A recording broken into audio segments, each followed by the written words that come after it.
Tools.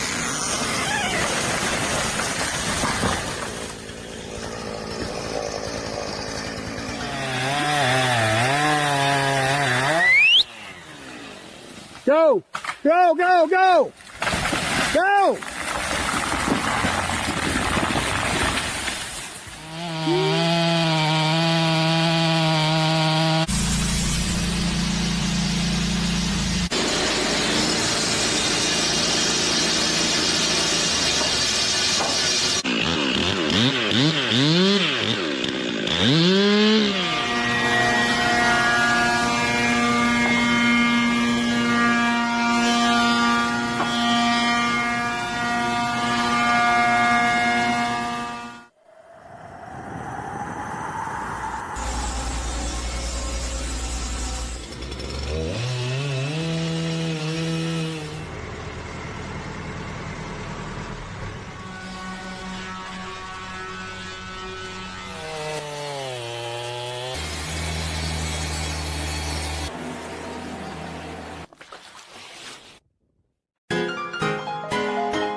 Start typing. Yeah.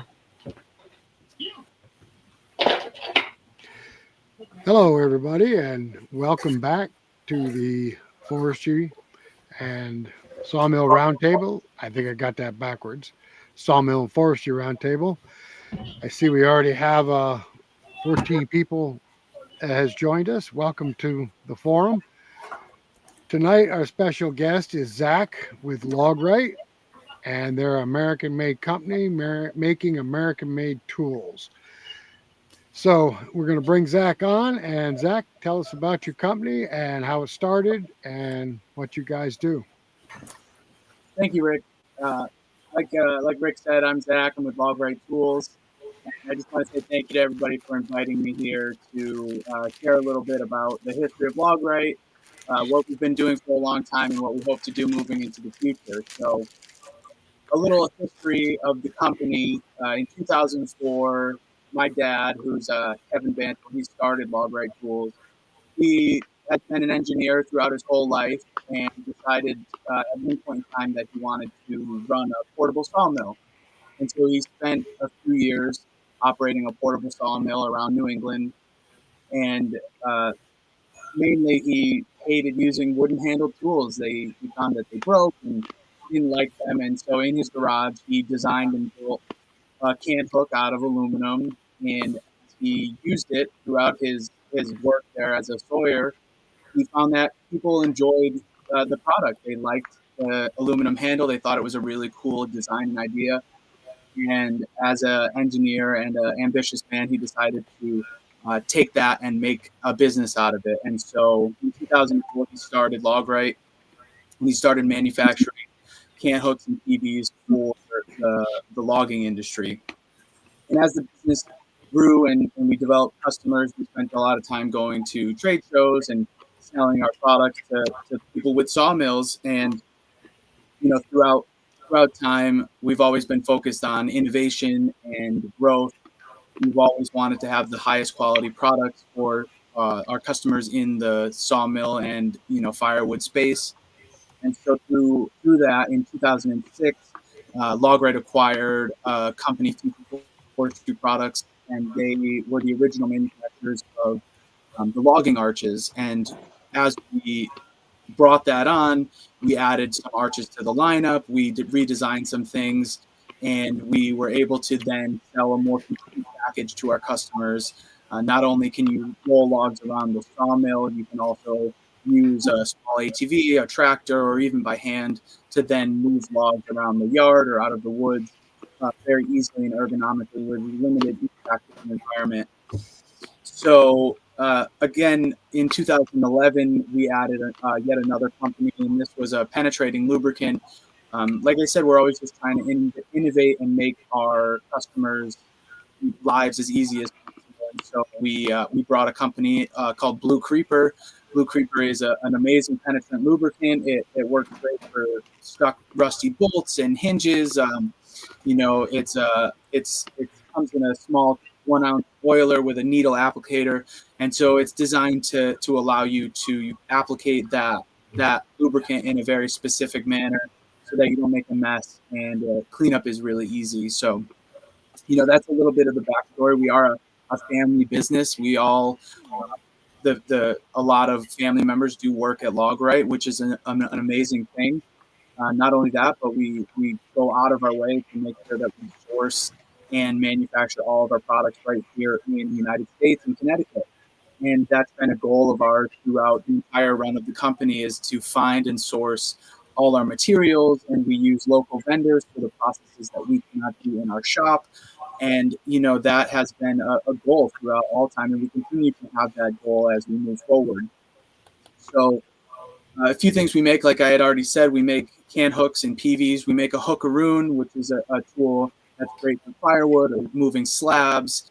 And we also we do legs, furniture legs for building tables. Throughout time, we just constantly are looking for what for our customers, and that's how the table legs got started.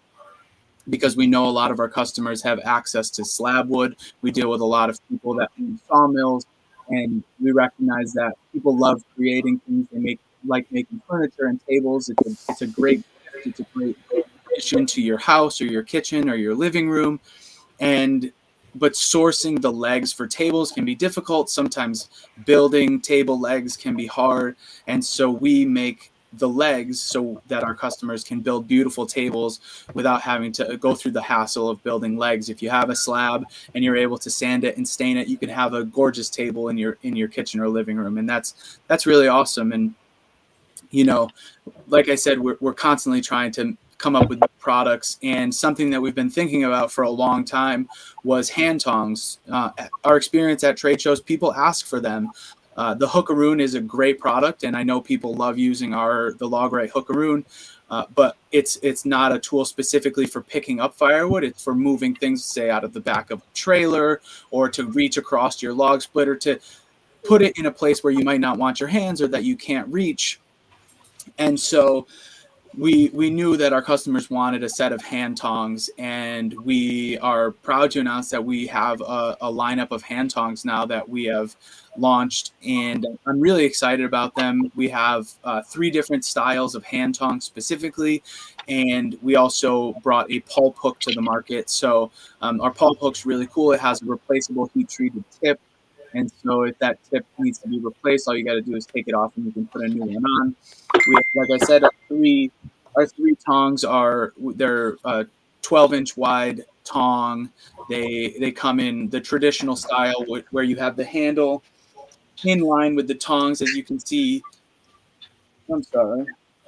As you can see here, the handle's in line with the tongs.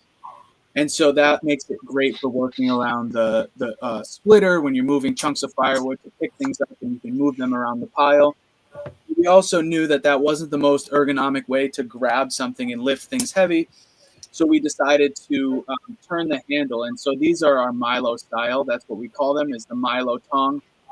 And it has a 90-degree handle to the direction of the tongs. And so that makes picking up and carrying logs around, small pieces of firewood, branches, things of that nature. It makes it really ergonomic. And along with the Milo tong, we have the same style where you have the ergonomic right angled handle, but this one is an extended version. It gives you an extra 8 inches of reach on top of what you already get from the tongs, allowing you to reach down on the ground and pick up things that are below you and carry them forward. So, that that's a great place to start. I think I'd love to continue this conversation some more and talk to you guys and see what else is going on. And I just, like I said, I really appreciate the ability to get on here and share with all of your viewers just what it means for us to be a part of this industry that we love. So, Zach, I got a question for you. Yeah. Where can they find the pricing for those tools? So if you go onto our website, logrite.com, all of the products that I'm talking about today can be found right there on our website, from our table legs to the blue creeper to our new hand tongs. Everything can be found right there at logrite.com. Now I got some pictures here of your table legs. Here, let me see Yeah, if I can find them here real quick for you. definitely. You can explain what they are. Yeah, I would love to do that. If you, Okay. yeah, that's so this is the company. It's the Right Leg Company. That's who we sell our. That's our company that sells the table legs. And this one right here, this is our table legs come in a variety of sizes and specifically the shape. So if you look on our website, you'll see the names. This one right here is called our Alyssa table leg. And so if you look at the design of the leg, where this one has a curve that flares out at the bottom, that's our Alyssa style. And as you scroll through our website, you can see different styles. We have the Danielles and the Debs, and this is a stool that we make. And so each one of the legs, whether it's a 17-inch high leg, which would be a small stool or a bench or a coffee table height, we move up where you can have a 28-inch, which would be your standard dining table. We have a 34-inch, which would be, I like to call the grazing height. It's a great height for, setting out, let's say, buffet foods and things of that nature. And then we have a 40-inch tall, which is the pub table height where you would sit at with a bar stool. This one right here is a beautiful table that a customer had made, and they sent us the photo of this. The legs that are under there are Georgia legs. They're specifically designed to work with these epoxy river tables.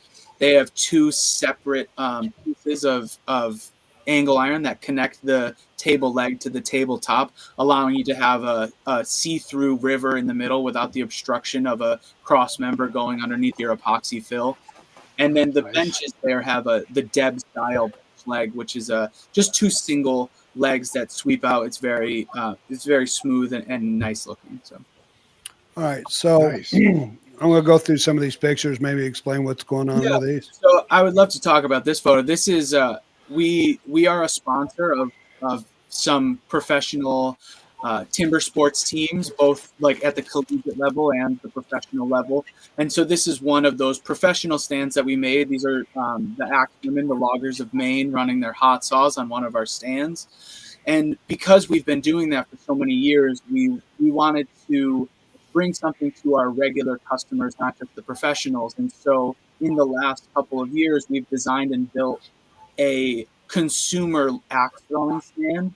So if you can find it on our website, we now make a kit that allows our customers to build their own axe throwing stand. So the kit comes with 3 feet, an axe throwing target, and the stakes to attach that axe throwing stand to the ground. And so all you need to make your own axe throwing stands is 3-dimensional 4x4s. So the ones you can get from Home Depot, you just need 3 4x4s, and you can make an axe throwing stand whatever height you want, and a cookie from the log yard, and then you have an axe throwing stand that's stable and easy to assemble. Awesome. This is one of your log arches. Yep. So here, the picture, this is of our fetching arch. It's configured at the moment in this photo as a forwarding arch. So this is with the drop tongue and inch accessory that goes along with the fetching arch. The fetching arch and the ATV arch are two arches in the same category. They have the same capacity of logs. It's 25 inches and 2,000 pounds, fully suspended, 10 feet long. You could get a log in there. As you can see, this log isn't fully suspended. It's because it's over that 10-foot mark.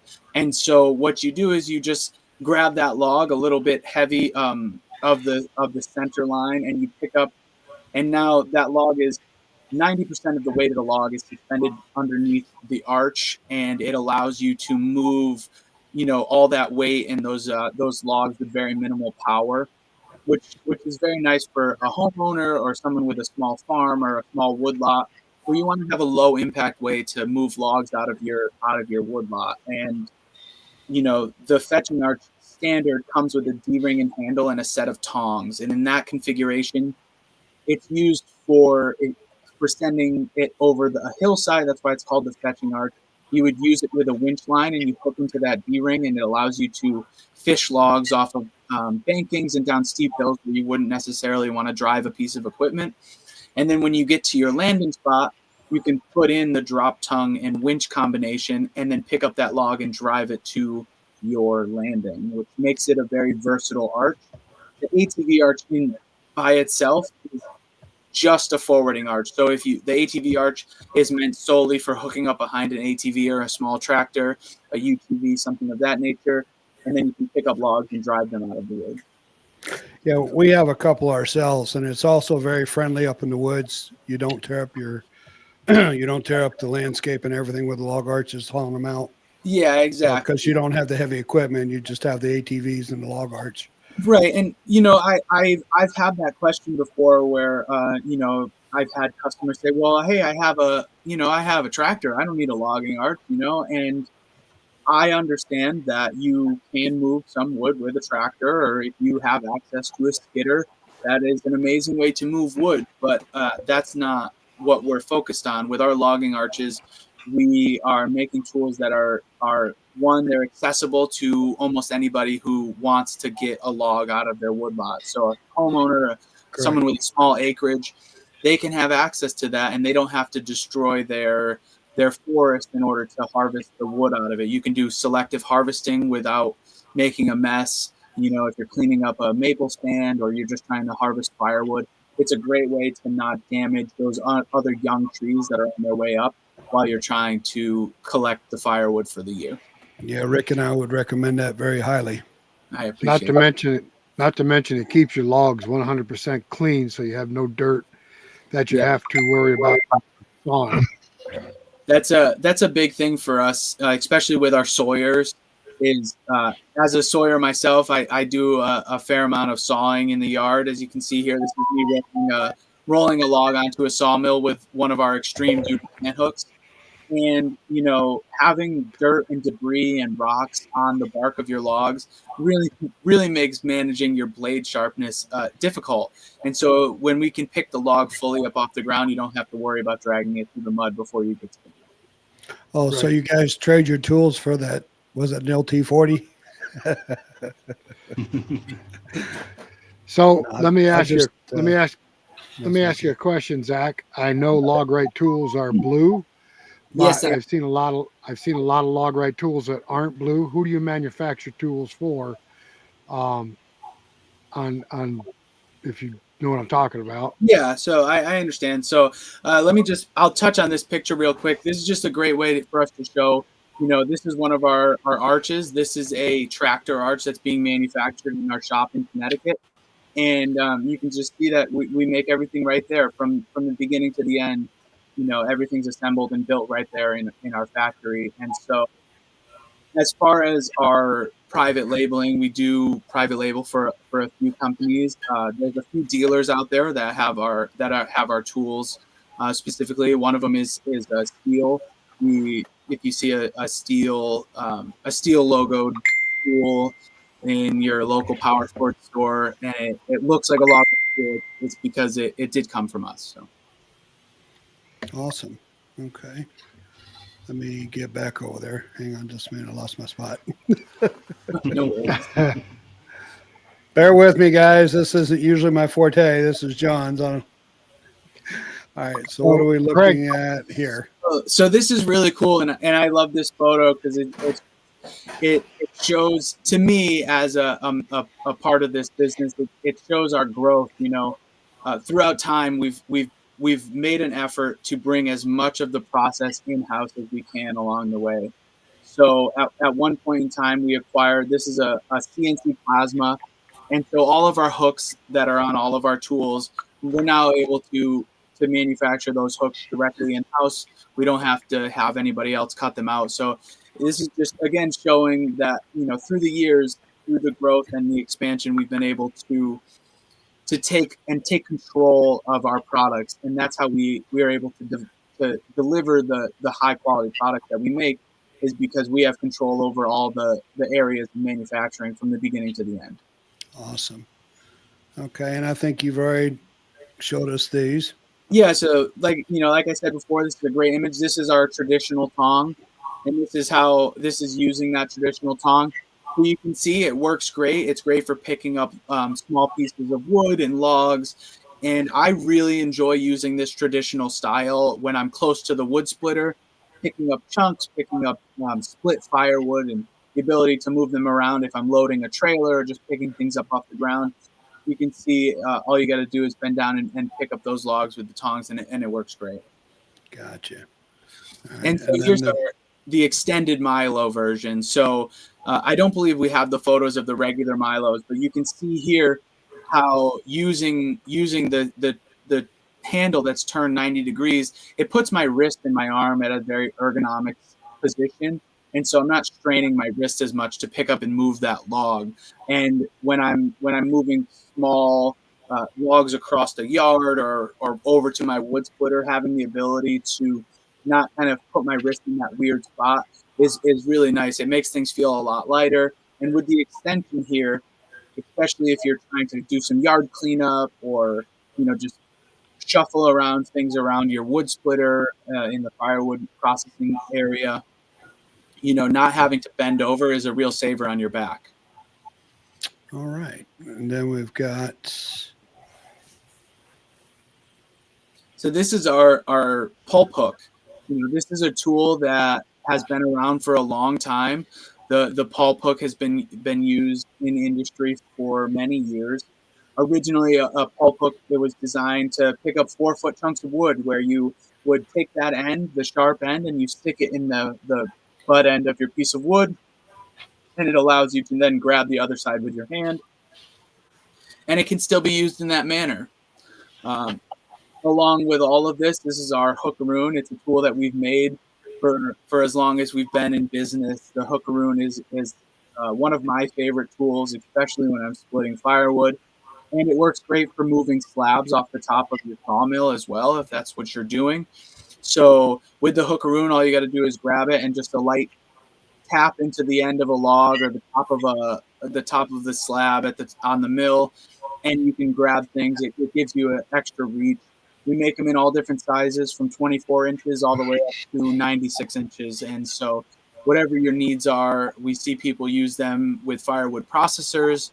A lot of times if things get twisted sideways inside the splitter, it's not the best thing to always reach your hand down in there. So having a hookaroon where you don't have to leave your seat and you can reach down and reposition logs or reach across your splitter table so you don't have to walk around, having that extended reach, it's like having an extra couple feet on your arm. that's awesome. Any of you guys have any questions for Zach? Well, actually, those log tongs with a handle the 9 degrees out of the way, it seems like a big back saver. Yeah, they are, and it's something that I didn't know I needed until I used it. I have to add something to my collection of little band tools, I call them. Minutes ago, asking about one of the log arches. So what's the price ranges on those tongs, Zach? Just a So generalized the price range. tongs are in the $60 to $75 range. Oh, that's not bad at all. And the pickaroo? It's the pulp hook is $60, I believe. Okay. And what about the legs? So I the know they legs, probably vary, right? yeah, the legs are very variable. We sell, if you look on our website, we sell them as individual pieces. So basically, that's our legs come like that because we have customers. You can mix and match depending on your table length. If you had a 20-foot table or 16-foot table, 2 legs just isn't enough. So you might need a third leg, or if you just need one for a table that's butting up against the wall, or you want to add a built-in. We just sell legs like that individually. Okay. You got anything else coming up in the works in the future, or any other plans for anything coming up?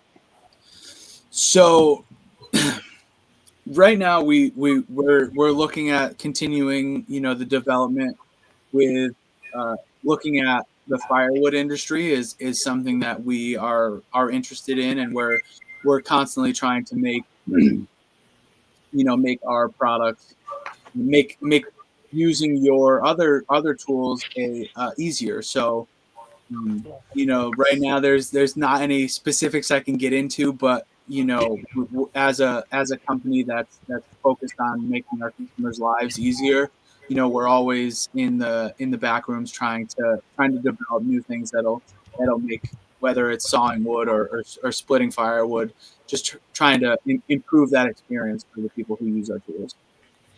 Yeah, because I think last time you came on here, and thank goodness your internet's up and doing good. We appreciate that. It's wonderful. We felt so bad because we had quite a few people on there asking questions and everything, and you were just like hung up and stuck, and everybody was messing with you. But you're a good sport about it. We appreciate Of course. it. Only when you asked him a question. Yeah. All right. So the question came up from Dan Sawfish about 3-point hitch. Was that addressed? No, I don't think so. Here, let me get back up there. All right. There it is, right there. I had a question about your finish on your table legs. Is that a powder coating? Yep. It's a textured black powder coat on all of our legs. Yeah, that's a great idea. That just helps the guy that is not not all guys do the wood and the fabrication. That way they can keep their wife happy real quick with only doing wood. Yeah.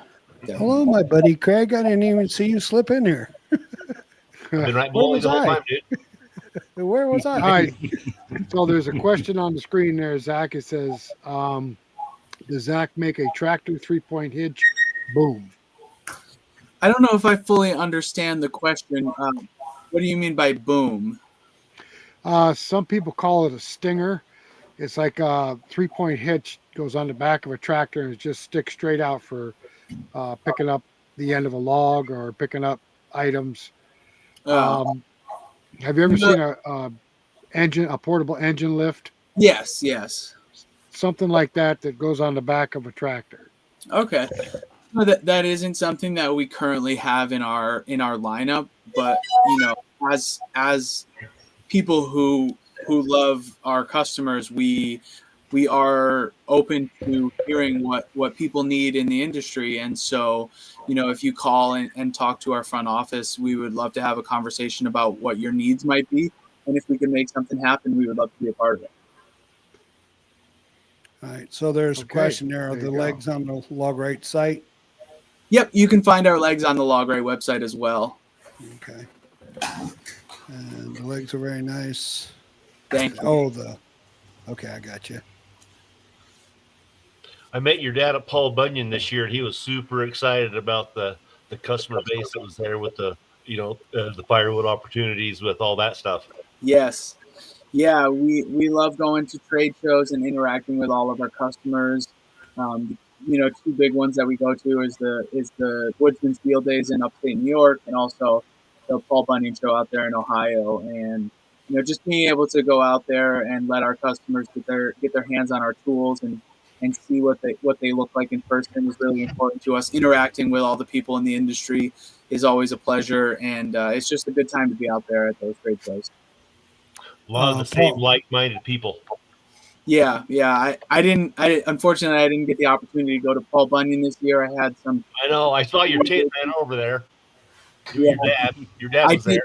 I did get to go to the Boonville Woodsman Field Day this year, and I really enjoyed being at trade shows and answering questions and letting people see the stuff.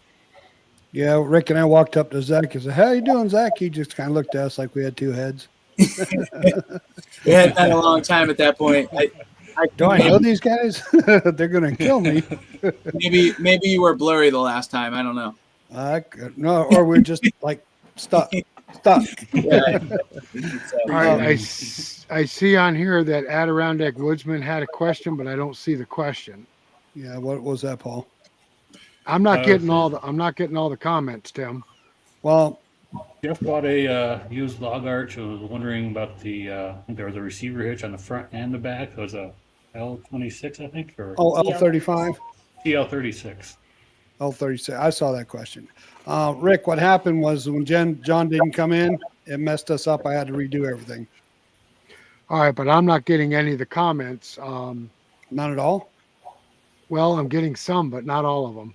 You should be. I'm getting them all. So I see a question here from the Adirondack Woodsman, and it's about That's the one. Yeah. the T36 log arch that we manufacture. And the question is that it has a receiver hitch on the back, top, and rear of the arch.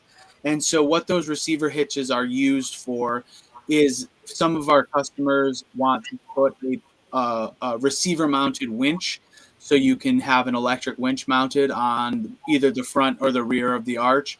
It just gives you the ability to use different implements if you'd like, and have some extra usability with those tools. Gotcha. He also commented there, if you want to read that, Zach. Yeah. A comment about consolidating on the YouTube so we could all communicate with each other during the live stream. Yeah. You got to work on that. That would be handy. You know, Well, with our arches, most of the arches in our lineup, they do move logs very well, but most of them have ways that you can use them beyond just moving logs. You know, the 3 arches that are designed to be used by hand or with a piece of equipment: our fetching arch, our buck arch, and the junior arch, which are the junior arch is our smallest arch in the lineup. But we manufacture attachments for those arches, like a trailer dolly for the buck arch and the junior arch that gives you the ability to move trailers around your yard and pick up different things and move them around. We also have a hook and sling attachment for the buck and junior, because sometimes you don't want to use those tongs. Maybe you're moving beams for a timber frame project, or you have to move some pipe or culvert, and you want to have a sling around the thing you're picking up. You can use our arches in that way as well. all right. Okay. For you guys, it's missing John Davison. He's got no internet. He texts me on the phone. So Okay. that's why he's not here with us. Did the snow put it out? No. I He had a made question, fun of us. Zach. Are you, I guess, is Logrite manufacturing 100% of their products in America? Yep. So all the stuff we make is made right here in the United States, in our facility in Connecticut. So, like I said, not only is it fully built in America, but we also go out of our way to make sure that we source things in the States as well. Awesome. Yeah, that's a big thing going forward. You know, American made, not American assembled, but American made. Correct. Yes, yeah, and we also we do our best, and we do everything we can to, you know, if we do need to utilize an outside vendor, whether it's for our zinc plating or the heat treating of our hooks and our tips for all of our tools, you know, we use local vendors in that way. How much of Well, my Woodmeister stuff is yours? Yeah, that's the only way you can control quality. If somebody else is building it for you, they got you over a barrel. Yeah, so quality is at the top of our priority list. You know, from start to finish. Like you said, we have the ability to see all of our stuff as it moves through. So we have the ability to see our hooks and when they're cut, and then when they get finished, and we get to look at them again before they're assembled and put in our boxes and shipped to our customers. And you know, doing it that way allows us to have as many eyes on our products as possible. And that way, when they go to our customers, we have the ability to be confident in the fact that they're getting a good product. Yeah, well, there's a lot goes into manufacturing that people don't realize. Just the steel you use, for instance, when it comes in your factory, I'm sure somebody's doing a Rockwell test on it to make sure you're getting what you ordered and what you paid for, so that the end product is the quality you want to produce. Right. It's very important to us that our stuff, especially the things that, you know, people use these and people, you know, might be, you know, they move heavy objects and are towing logs behind their tractors and are picking up things. And so having the confidence that our products are built well out of good materials is very important to us. Well, we've all experienced the cheap quality stuff that's out there. We can name several different companies you buy it from, but you buy it, you pay decent money for it, you get home and it don't do what it's supposed to. It just falls apart because it was made with substandard materials. And it looks bad on the company that's trying to sell it because they're paying somebody else around the world to make it instead of making it themselves. And we appreciate American made. Absolutely. All right, Yeah. Zach. Now, I know you're a good sport from the last time you're on here. So we're getting bombarded tonight with a few different things. I'm going to throw a question up there just to have a little fun. What do you think about that? I think that it would be in my best interest to not comment. Good answer. So That's when you I know start you're- doing this, Zach. You go, I know you're a good sport, and everybody else is on here too. So we get crazy stuff like this. I'll put it up there. I don't care. I don't care either. Craig, you had a question you wanted to ask Zach. What was it? Yeah, I was just wondering about my Woodmiser stuff. It says Logrite on it. Yep.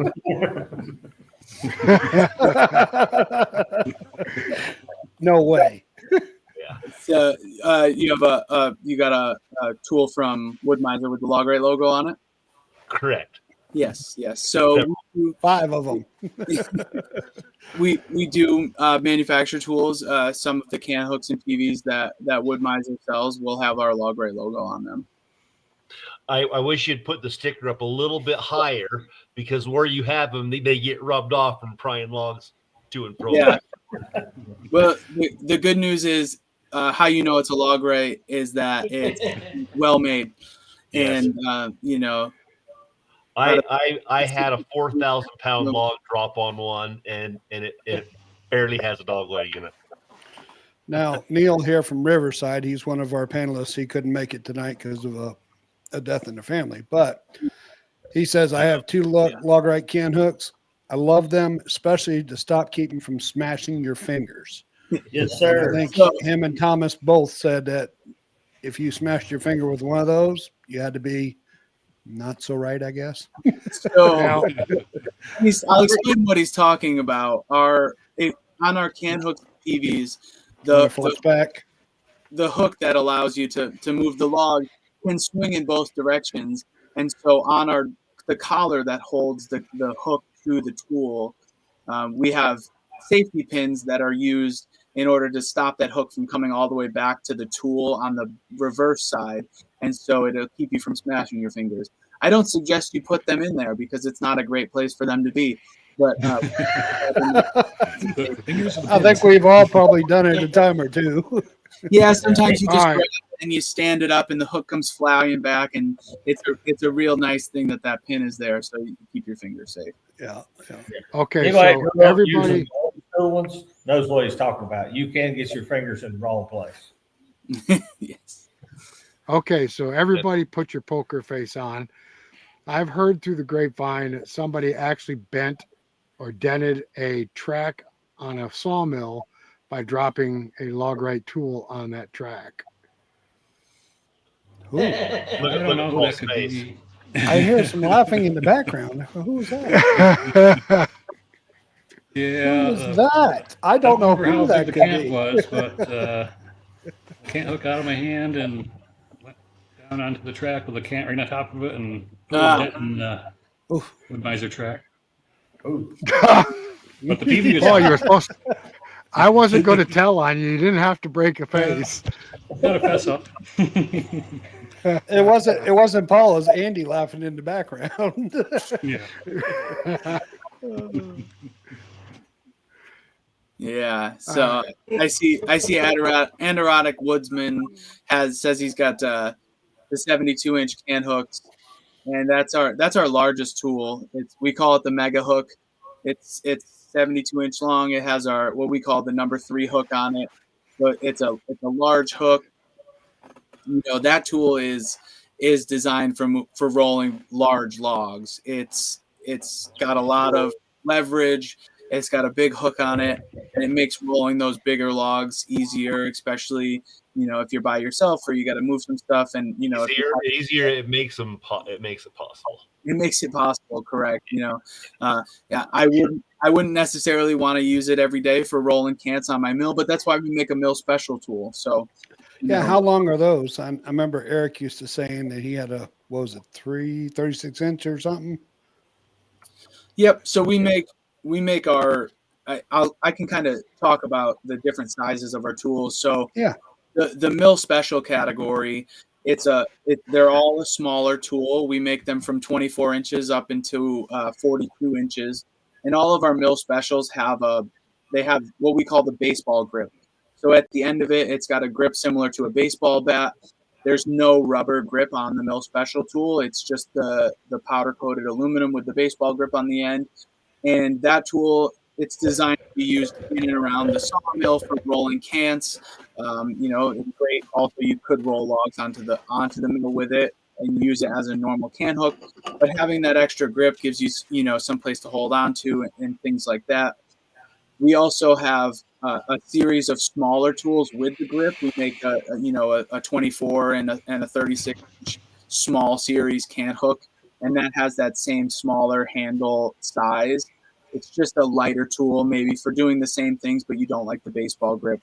And then when you get up to our 42 inch, 48 inch, and 60 inch, and then the 72 inch tool, they have the larger style handle with the rubber grip. And those tools, obviously, the bigger ones for bigger logs, they work great in conjunction with our log stand. It gives you the ability to hook onto a log and then stand it up, and so you can buck up your firewood without putting your saw blade in the dirt. And so all those tools marry up with our log stand, and that's just the standard size for our standard series can hooks and PVs. I figured like on your 72 inch one, you put a shoulder mount on there where you go and push it up on there. Yeah. So what's the price ranges on those, Zach, starting with the shortest ones for the mills up to the 72? So you're looking at in the range, like the hookaroons, the hookaroons, the 30 inch hookaroon is, around the $69 range. And then, from there you kind of go up. Our bigger tools, don't quote me on this, around like 130 for our 60 inch tool, and then all the way up to I think like 240 for the largest tool that we make, the mega hook. I'm not trying to put you on the spot or anything. I'm just, people are always curious on, price ranges. So Yeah. I hope you don't mind me asking that. So No, that's fine. Like I'll do the best that I can off the top of my head here, but those, along with the mega hook, we also make an Extreme Series tool, 60 inch, both PV. And so the Extreme Series tools is a standard size can hook or PV, the 60 inch version, but it's got a reinforced handle. It's higher. It's a thicker gauge of aluminum on the handle, and I've never needed one because I've never broken one of our standard tools. But some people feel like they want that extra material, and they're going to upgrade to the Extreme 3D tools. Those are the ones you see if there's yellow. The yellow tools that you see, whether it's a 60 inch or the 72 inch, are Extreme 3D. So do you do all your own powder coating right there in your factory, or? So we do not have a powder coat line. That's one of the processes that we use a local vendor for. Gotcha. But, all right, I'd like to take just a second here to welcome all our viewers. You guys that are joining us, go ahead and put down there who you are and where you're from. If you have any questions for Zach, throw them right up there on the comment section, and we will get to that question, guarantee it. Hey, Rick, it might be a good time to talk about next month's guest real quick. Yep, next month's guest is going to be Jack Beckwith with Wood Miser. That show will be on December 20th at 8 o'clock Eastern Standard Time. Make sure you catch that show, put it down. Don't forget, Jack is a good guest. Yeah, all about the blades and Wood Miser and all kinds of goodies. Jack is very knowledgeable.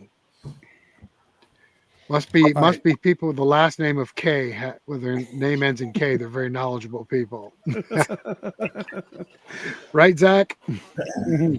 Okay. I think the beans are pretty high up there as well.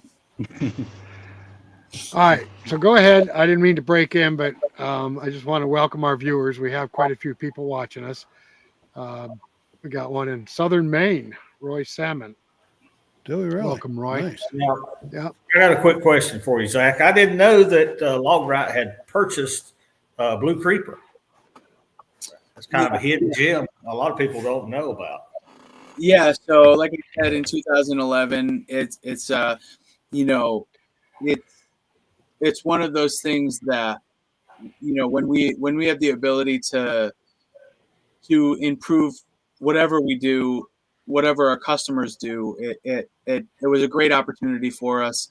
We love it. So it was one of those things that it was a product that, as people who work with tools, who have to build things, you know, I spend a lot of time manufacturing fixtures and jigs for our shop in order to make the manufacturing process easier. And so having a lubricant that works really well was really important to us. And, you know, obviously there are a lot of lubricants on the market, but I believe that Blue Creeper is at the top of the list just because it works so well. You know, if you try it, you're gonna believe me. You know, instantly quiets hinges. It does a great job of breaking free rusty nuts and bolts. We always suggest to our customer, if you have something that you know is going to be really hard to get off, whether it be a bolt or something that's stuck, is just to drip a little bit of that Blue Creeper into that, let it sit for a couple hours while you go have your coffee break, and then come back to it and give it a try then. Right. Was this another Northeastern company that were they close by to your office? I'm actually not entirely sure. That was before I was a full-time Logrite employee. I was, you know, back in high school still. You were young then. Okay. Wow, we got northern eastern Pennsylvania, Indiana, Joe Maine. upstate South Carolina. Yeah. Well, South Carolina, guess who that is, Tim? I'm thinking your granddaughter. That's my granddaughter. Oh, isn't that crazy? That's cool. Good for Oh, her. Nate from Hey, Bissell Nate, Farms. how you I was doing? out there with him. What's that? Nate Bissell Farms. He was out there with us at Woodland at the Paul Bunyan Oh, show. okay. Yeah. He Nice. actually had the Airbnb for everybody. Super good guy. Awesome. Oh. So I also like to say, you know, along with being proud of what we do, manufacturing things here in the States, one of the things we do on a yearly basis is an open house in Connecticut. And so in April, we open up our facility. We have some of our vendors come by, some of the people that we deal with. There's people who saw wood and a chainsaw carver and things of that nature. And we do a shop tour, and we allow our customers to walk around with us and tour all the shop. We have a lot of equipment. We're constantly doing research into new and better ways to manufacture our products, whether it's finding out how to make things faster and better. And excuse me. And along with that, you know, we've added some really cool things, a lot of cool equipment, a lot of, you know, innovative. We recently, in the last couple of years, added a automated robotic welder. And so it's a collaborative robot that we work with, that we program in order to make the process more consistent and more efficient. And so, you know, it's a great opportunity for people who are Logrite customers to come see where the stuff is made, because we really do make it all right there in Connecticut. And so, you know, be on the lookout. The Logrite website, you know, you can get on our email mailer, and so you can get information about the some deals that we might be having, or our open house. You can also see with us on, our Logrite Facebook page and things like that. You can check out and see which trade shows we'll be at, and you can come see us and talk to us and buy some tools from us. Whereabouts in Connecticut? We're in Vernon, Connecticut. It's just Vernon. outside of Hartford. Hartford. So, Rick, Hartford. that sounds like maybe a trip we might have to make. We could do that maybe. I don't know. Maybe if you drive. I'll drive. I can't stay awake that long. How many minutes is Connecticut from you guys? It's not too far. Yeah, minutes. How many minutes is that? Because if it's not minutes, Yeah. Rick ain't going. No, No, he'll go because I got the heated massage seat, so he'll just sleep while I drive. Just like when we went to Woodsman's this year, he slept every morning. we So, we traveled so much. I've traveled so much and so far in my work life that now that I'm retired, I don't want to leave my playground. Can anybody blame me? I don't. Yeah, no, I don't blame you. Yeah, I went from 2,000 or 3,000 miles a week to 100 miles a month. If that. same here. 12 years I did it. Too I long. did it for 35. All over the 37. United States. Yeah, it's nice to be at home. Well, it's nice to Yes. have good hand tools when you need good hand tools with a mill, and Logrite does make good tools. I appreciate that. Yeah. And I saw a question there about being at Woodsman's Field Days. Our booth is directly in front of the covered bridge, generally there at that trade show. So we have our own booth there at the Boonville show. Yeah, you're right across from Woodmiser. Yep, right there. Let's see, what's Paul say here? Did you see? Is that an accurate question from Nate Bissell? Zach, is that your dad? Right. Yes, yeah. Kevin is my father. Yeah. Right. Yeah. I couldn't remember. I'd met so many guys and talked to many, but I was like, I think that's who his dad. That's his dad. Yep.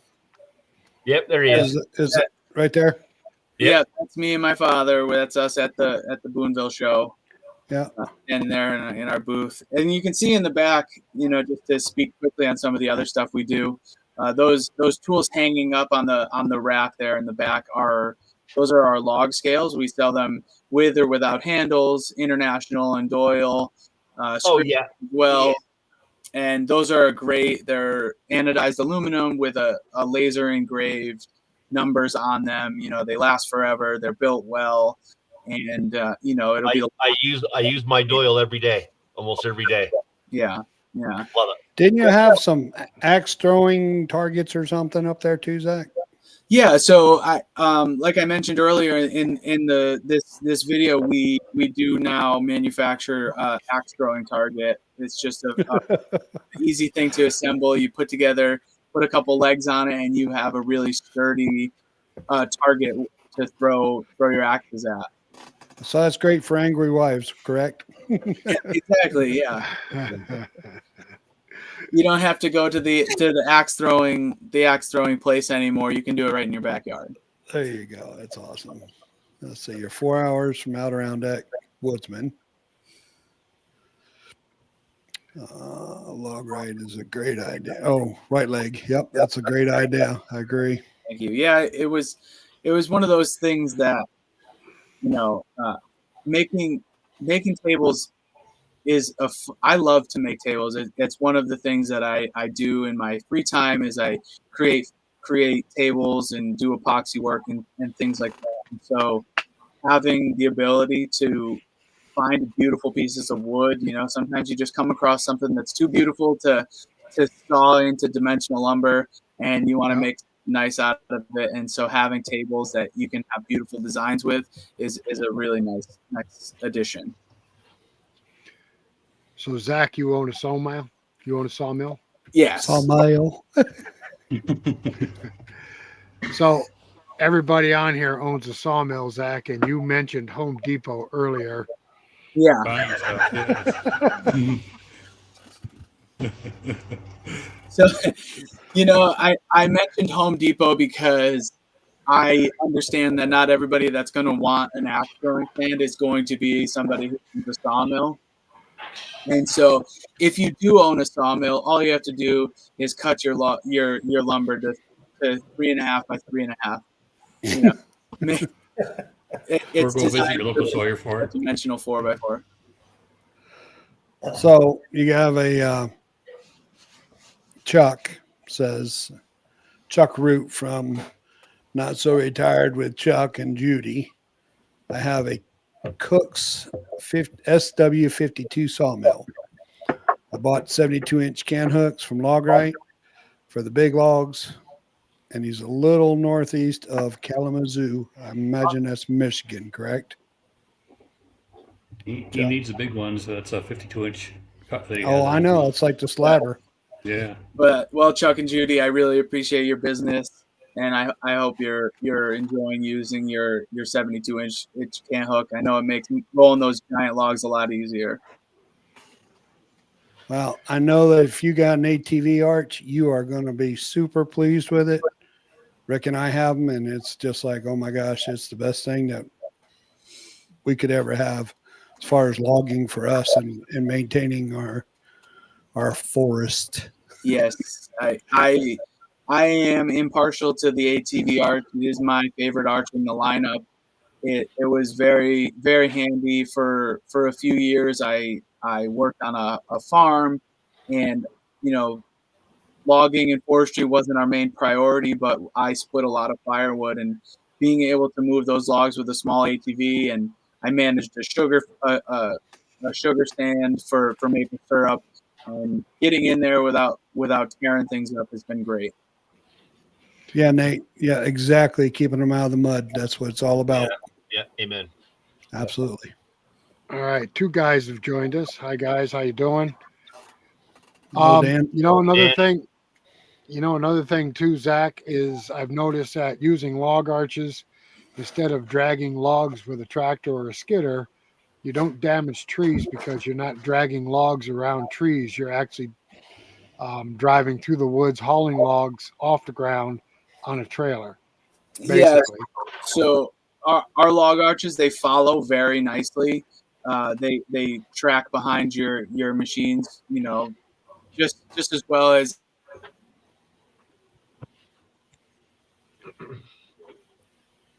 Uh-oh, did you lock That up? grease? I think so. Yeah. Was there quick? Everybody's freezing, it looks like. There he is. Okay, All go right, ahead. there Try he it again, Zach. He's moving. Close one. So one of the things also with our arches is that you can actually use more than one in conjunction with each other. So if you are someone who has an ATV arch, a great addition to having an ATV arch is a small junior arch, because when let's say you wanted to take out an entire tree or something that was longer than that 10, 11 foot range, and you didn't want any part of that log to touch the ground, you can use the junior as a tag axle. So you go to the end of the log after you picked it up with the ATV arch, and you set the tongs of the junior, and you can attach the junior to the back, and now you have that log fully suspended much longer than you would individually with just the ATV arch. And the other thing you can do is that if you had a second person with you, that person can use the junior as a steering axle behind you to get yourself out of tight quarters. That sounds interesting. You'll pull long logs out. Yeah. So, Zach, you got a new fan. Thank you. Let's see what else we got here. Lightning in Northeast Ohio. Yeah, we had a storm come through earlier. We get nice right now. Our temperature's actually gone up 3 degrees above freezing, raining. Oh, good. I've been in a t-shirt all week. Oh, good for you. Yeah. It was 70 degrees today. It was Good warm. for you, too. Good long johns on outside today. Hey, I Good see for the all of long you. range forecast for the Northeast. You suckers getting some snow next week. Hang on. Shh. We don't like that we don't like that four-letter word. Come on. Stop Well, it. Now wait a minute. I'm Some an of our Apple southern speaker, so I do like that 4-letter word. Some of our Oh. southern brethren down there got snow this past week. So Yes. Oh, did they? yes, they did. Let's see. Not so retired. Yes, it helps me with rolling over. I have to use some heavy equipment to handle the real big ones. It's my first time ever joining. Oh, well, thank you for joining our chat. We appreciate it. Yeah. Yeah, I understand that. Sometimes leverage and manpower just isn't quite enough, but you know, Well, so there are, sometimes that's all you have, and you got to make do. You know. sometimes it is. Yeah, and that's why we make a tool that would. Nice. How'd I get behind on the comments? Size and So ash this low. not so retired with Chuck and Judy. Is that what it is? Yeah. Yep. Chuck and Judy. Are you YouTube channel?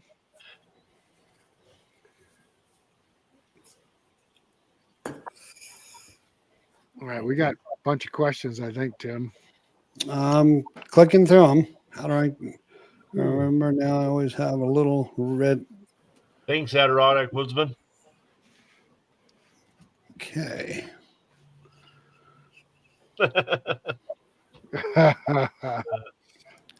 They talk about some good guys. I'll tell you that right now. I traveled that far and never worried once about who they were going to be or what kind of characters. Solve the other people. That's reassuring, isn't it, Craig? Yes, sir. William says hello, Matthew and Eric.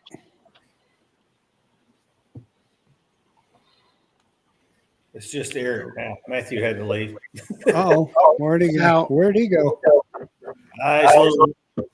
Mordecai was just get the so Now, Zach, your bigger log arches have a taller tire, correct? Yes. Yep. Yeah. So our T30 and the T36, those numbers correlate. The T30 is up to a 30-inch log. The T36 is up to a 36-inch log, and those use a 5-lug hub and a 6-lug hub, respectively. So they're a bigger tire for those two arches. How big? How tall is the tire? It's like a 15-inch tire, 16-inch tire. The rim size. Yes. Yeah. About that size. Yeah. I know. On rough terrain, you need the bigger tires to get over rocks and stuff like that. Yeah. I expect Taller. the bigger arches, and then the two smaller arches, the ATV and the fetching arch, both use the wider ATV style tire. That's good for when you have Right. the ATV or UTV that you're using in the woods. It's nice to have that tire. It's got a little better flotation than a standard trailer tire. So Right, we have, Chuck answered you right. Chuck answered you right there. Yes, we are a YouTube channel. Judy and I are building our own house. Oh, nice. We'll have to check your channel out. If you type Sawmill down there in the comment section, if you come in through our channel, your channel will come up on the screen. On the If you come chat through our screen. YouTube channel. Yeah, I don't know if it'll work through anybody else's. I don't think it will. Yeah, in our experience with the log arches, Zach, we have a very rough terrain here, a lot of rocks, Yeah. and taller tires really help out getting over the rocks and stuff like that. Right.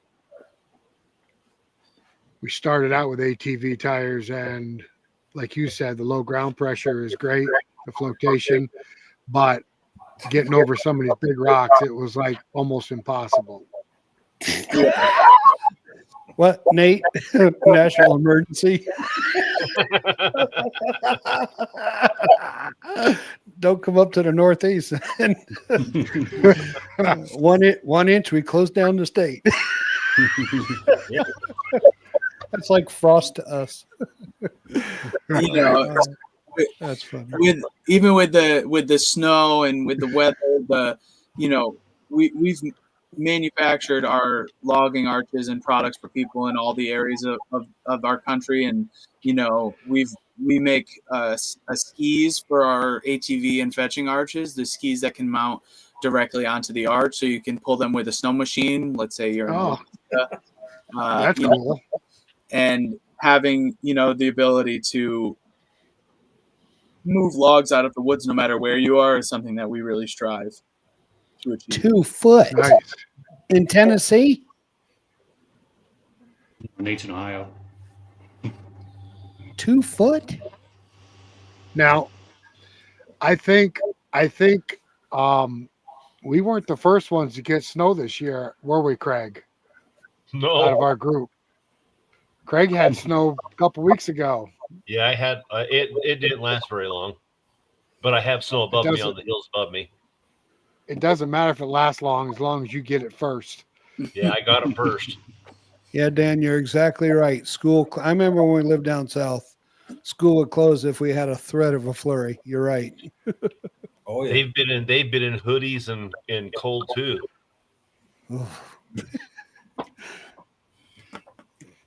Now, Craig, you're 7,000 feet above sea level, right? No, not that. I'm like 56 at my home. 56. Yeah, 56. How do you breathe? With How do you breathe, Craig? Well, in through my nose and out through my mouth most of the time. There you go. I was waiting. Don't you have oxygen? Like that's like way up there. Well, I'm acclimated to it. You Well, kind of maybe that explains some of your silliness. yeah, Yeah. could be part of it. Can you tell the difference when you go up in elevation, Craig? When you go up, I can't. well, I say you've lived there your whole life, pretty much, hadn't you? Yeah, no, yeah, I've lived here my whole life. When I go down to Arizona, I mean, it's Yeah, come out to the East Coast in July and August when it's 95 and 115% humidity, and I was going to say humidity will kill them. I don't have a knife sharp enough to cut through it. That's it. I will say with winter coming and it getting colder, we all know that picking up firewood that's cold and wet and frozen is not a fun task. And so, not to plug my product, but the Logrite hand tongs make it a lot simpler where you don't have to get your hands covered in that wet, cold 4-letter word. All you got to do is grab onto it with a set of our brand new hand tongs, and it'll save your hands from being cold and wet all day long sitting there at the firewood splitter. Dad's trained him good. Good job, Kevin. Yep. Hey, George. You always got to be your number That's one. George, he was out there. Awesome. So, Craig, when you We went were to out there Ohio, so busy doing stuff at Bunyan that we didn't have a lot of time to chit chat about stuff. so Craig, when you went to Ohio, Oh. you didn't notice a difference in breathing? Oh, I think. Hey, Rick. Did you? This is Yeah. Junior. This is the guy that I met today. Him and his wife or girlfriend or his wife, Oh. I think. Junior, I got Okay. it up there. How Hello, you Junior. doing, Junior? Yeah, he's got all that stuff that I showed you earlier. Okay. He's cool. got some awesome works, guys. He does with the electricity on the boards, and he got the 2 probes, and he was telling me on how he made it out of a transformer out of a microwave. It's pretty cool. yeah. Since you just called his wife his girlfriend, he might not be here tomorrow. Well, I didn't ask. Wife, girlfriend, I don't know. Yes. We were too busy talking wood. I didn't really ask. So, Go ahead, Maple Farms, ask away.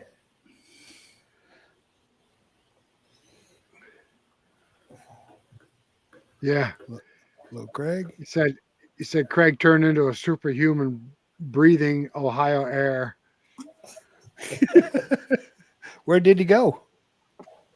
I don't know. He probably had a problem, and mother's not in the room with him. Oh no. I could tell you we grew up in South Carolina down on the coast, and we were 25 foot above sea level. And when we moved back to where we are now, we're only at 1,250 feet above sea level, and the top of our hill behind the house is like 1,800 feet. And if I walked from the house to the top of the hill, I was blue. I couldn't get enough oxygen. Dan, he was working so hard, no time to think about breathing.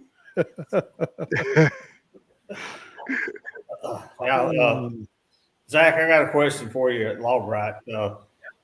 Can we possibly look forward in the future to some firewood processing equipment coming out of your manufacturing facilities? But what do you exactly what do you mean? What do you mean by that? Something besides a Go Devil. It's got hydraulics and levers, and As an engine. So right now, that's not something that is directly on the table, but we are looking forward into making things around the wood lot easier. Some other tools that are more useful in a way that's not maybe not specifically any one particular piece of equipment, but something that can be used in conjunction around the yard, or to use in order to move some logs around, pick them up, put them in a better position. So, like I said, we are constantly trying to innovate and come up with new products. Right now the focus is obviously on our hand tongs that we're bringing. We've created a great product in the hand tongs. They're super well built.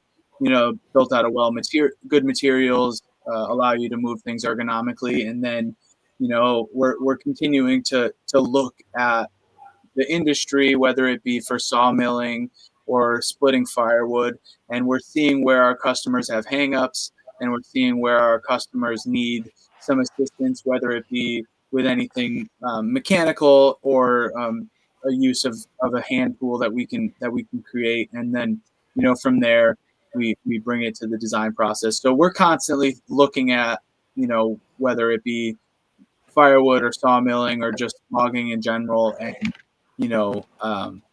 trying out different things as we move forward. So there are things in the works that we're slowly kind of putting some engineering hours into, but there's nothing that I can announce at this point.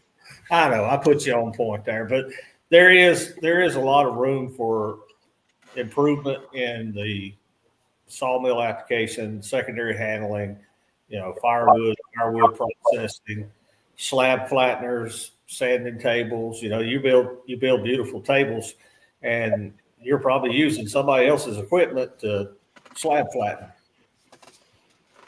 Yeah. That's that's why I said we do look at all those things, and one thing that's important to us is not to just recreate something that is already been made. The Logrite name is synonymous with high quality products and innovation, and so if the product that we're going to bring to the market, it's because we believe that it's going to make a real difference, a real impact with our customers. And so I'm not looking to just make another wheel, or make another product that doesn't fulfill a need. So it is important to us that we create things that are that do make a difference, and that our customers need. And so, but it is input like this, like you said, like, hey, this is where I see a problem, and I wish I had a tool. One of the reasons why our hand tongs have been brought to the market is because we have customers that want that product, that need a hand tong, and they didn't have access to one, or they didn't have one that they liked. And so that was a real driving force behind making it. So as a company, we do our best to listen to our customers, to make sure that we hear what people need and want, and what they think about the stuff we make. There's been a lot of processes and additions to our products that were because we had conversations with our customers about what they felt like they needed out of our products, and then we went forward from there. Right. Well, that's the beauty of an American-owned company. If you got a good idea and you go to your dad and say, "Hey, we got a market for this," they ain't but one person got to sign off on it, and you're making it. Right. Yeah. Eric, there's a question there for you. Yes, we do that quite a bit. I kiln dry a lot of local sawyers wood they've sawed and then secondary process it. That's why we bought this big old winding motor over here, is to process my own wood as well as local sawyers, local customers. Be glad to do it. You can reach me through Facebook. I'm there all the time. Rick, who's time? I'll address that one. Applebee's won't let us in anymore, so that's not true. The lie detector test determined that was a lie. Okay, move on. Oh goodness, people. Hey, can we take a second? We have a somebody that bought some wood from us that came up with a great idea, and I'd just like to show the idea on here. Sure. It's a new business. Can you bring the pictures up, Tim? Sure can. So they bought wood from us to make a horse trailer into a bar. And I think what they do is they rent the trailer and the bartender to weddings and stuff like that. But they turned a horse trailer into a bar. Is that a great idea or what? And I'm looking real quick to see what the name of the new company is. Yeah, now you made everybody thirsty. Yeah. Cheers. But I just told them I'd give them a shout out on the name of their company. It is Slips and Sips. Slips and sips. Yeah, I just thought that was a great idea to take a horse trailer and turn it into a chuck wagon or whatever this is, but this is really cool. Rick, Yeah. what would look great sitting inside in front of that bar would be a couple of right leg stools and some right leg Yes. tables for people to enjoy the beverages that they've made. Yep. That's really why we make the legs and the furniture. We make them so they can be easy and they can match your wood. If you already had a bunch of beautiful wood and you wanted to make a beautiful table, you could store them inside and bring them right out, and then have a couple of places to sit down and enjoy those beverages. There you go, Zach. Yeah. Rick, did you Hopefully they're watching tonight. sharpening blades?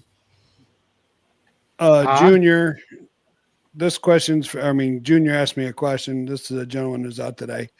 I cannot display those pictures on here because I have to load them beforehand. But maybe on the next show, if you come on next show and remind me or text me before, I can load them on here and then we can show them for everybody. Hey, Rick, for the horse trailer bar, I think they're also going to need a copy of Craig the Bearded Log Guy. Oh, Sit yeah. up front there. What's that, Paul? For the horse trailer here, the horse trailer bar, I think they're going to need a copy of Craig the Blue Bearded Log Guy up front there. The log man. Yeah. There you go. Yeah. Yeah. Oh, we can put them at one of Zach's tables with the legs. There you go. Well, Oh, man, we're thinking outside the box. Logman's got a problem. Logman's got termites, Oh, no. and his left elbow is in really bad shape right now. Arthritis sucks. Yeah. Zach, you see that there from Nate? I do. I appreciate that. And if it's, as we move forward and continue to expand our lineup, those are things that we definitely look at. So if that is something in our future, I'll be sure to reach out. Yeah. Go grab a beer. Yeah. I agree. Made me thirsty. All right. So I think we're caught up on the comments, guys. I seen one pop up. Somebody's asking some questions about sharpening. Did that get through? Oh, I think they were talking amongst themselves with Okay. Dan and Nate. That was Yeah. Yeah. And Paul Yeah. Paul keeps torturing me and sending me texts. What was the last one? 551. 551. Yeah. Yeah. So you put the power booster on the battery. Is that what you did? Yep. Made the sharpener releasing. The jumper pack. You love teasing me about that, don't you? Zach, I had to leave. I had to leave for a second. Do you also carry just regular grapples, like you hook on a chain with a tractor bucket or something like that? Yeah, so we do have a lineup of skidding tongs, just regular tongs that we have a 25-inch version and a 16-inch version. They both come in a standard with a standard ring, or you can get them with the swivel adapter that can hook onto a chain. Nice. So those are all made with the same high quality steel that we can hook hooks and out of, and they're made right there in Connecticut. And for both skidding logs, they're a great option. They're the tongs that we manufacture our own tongs for all of the arches, both the fetching arch and the junior arch and the buck arch. Use our own in-house made tongs, and we sell them as individuals. The standalone tongs are zinc plated as a finish, and they also, just like our other stuff, do a great job at biting into logs and helping our customers move them. Gotcha. Eric? Yeah, we do like our American-owned companies, Logrite, Woodmiser. I have several Logrite products. They got orange paint on them, but they were made by Logrite. Let me tell you a quick story about my LT70 behind the door. You can't see it. My local dealer called me on a Monday morning and said, "Hey, I seen one of your videos. You was thinking about upgrading." Friday afternoon, I owned a brand new LT70. Thank you, Joe. But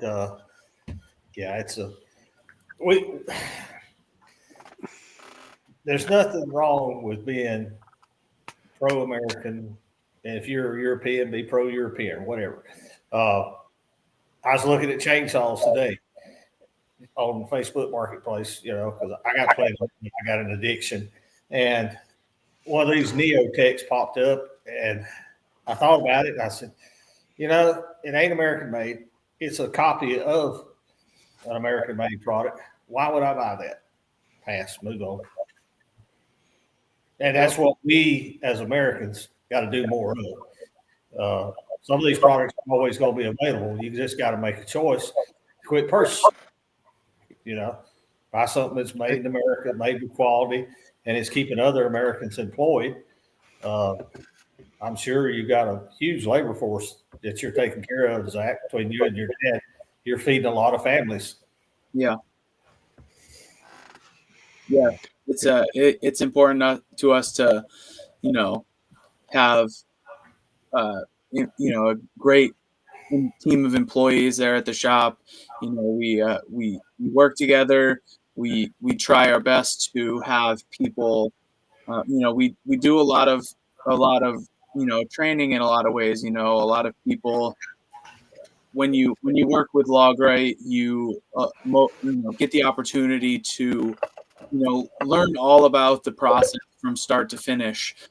Because over the years we've made such an effort to streamline the way we manufacture things.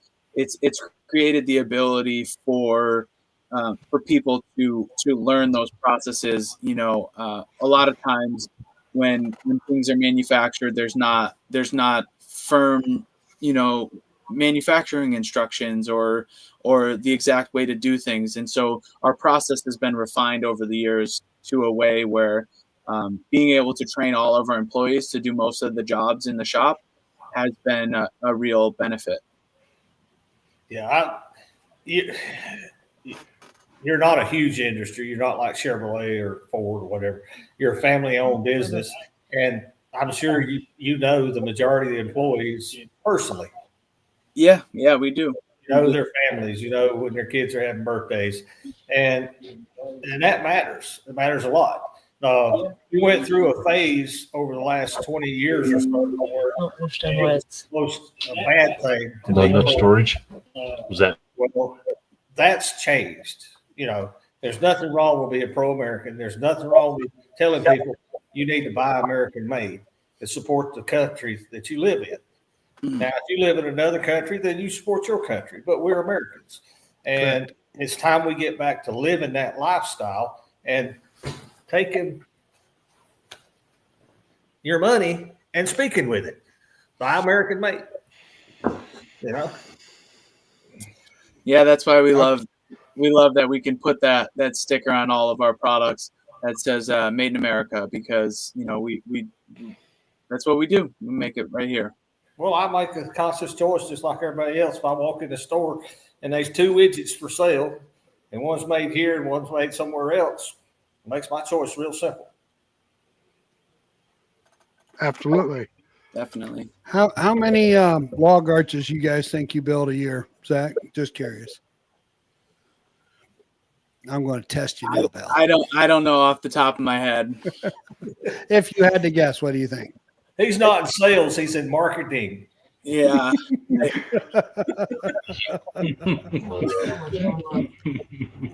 guarantee you'd ask Kevin, he'd know. Okay. This is where you act like you start freezing up. So Hey, we Zach, just look at the camera and say 750 or so. Nobody knows how to check behind you. yeah, no. Yeah, he gets it wrong, he'll get a smack upside his head come Monday. Or the correct answer would have been, it doesn't matter. It's built in America. I'll say this that we sell log arches to make sure that people can continue to log their wood lots efficiently and safely. Yeah. Paul, can you answer Nate on that one? You got a 500i, don't you? Put it on. I got Yeah. one. Great all around. If you want to put a longer than 25 or 20 inch bar on it, you might need a felling kit for dropping trees. Flex a little bit, but Listen, I got a 500i. I got one that's actually a hot saw. My local saw guy poured and polished it. It's a beast. Average homeowner does not need a saw that big. The average homeowner don't need to spend $1,800 plus another $500-$600 to have one, hot shot. But if you got the money, they're an excellent saw. You guys let them run for 10 minutes before you run them? Heck no, I crank that thing up and about 10 seconds later, she's 14,000 RPM going to town. Not here. I'll let that baby run for a few minutes before you use it. We don't have that extreme of weather. Now, when it's cold, yeah, I'll crank it up and let it sit there and idle 10, 15, 20 seconds, and then she That and the altitude.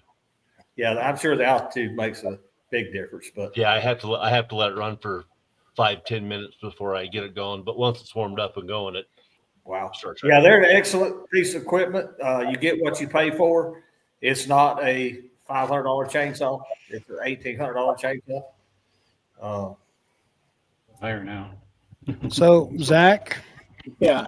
do you sell those hats? So I will say that the best way to get your hands on Logrite branded apparel is to come visit us at one of the trade shows that we spend time at. Well, I wish I knew that. I'd have got a hat from you.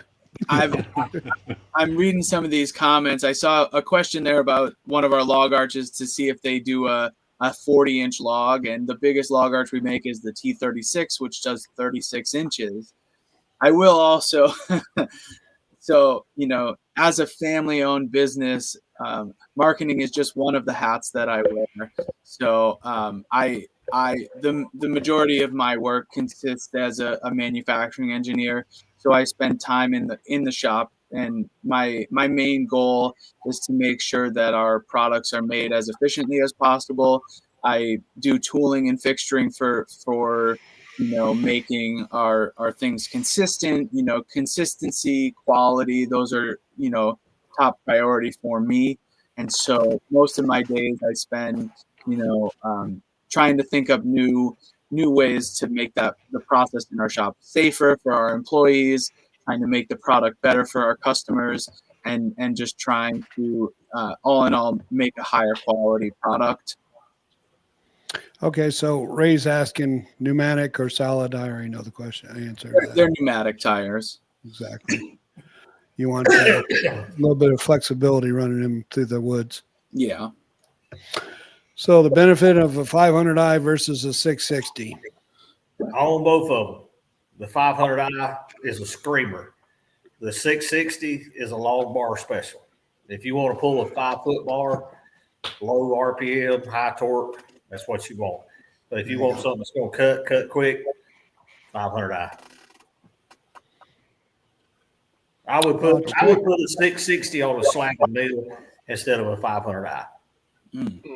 See, I'm just the opposite. I'll do the 661 or the 660. Yeah, I prefer a little bit bigger. In fact, my 661 with a 32-inch light bar, same weight as the 500i. Can't tell the difference.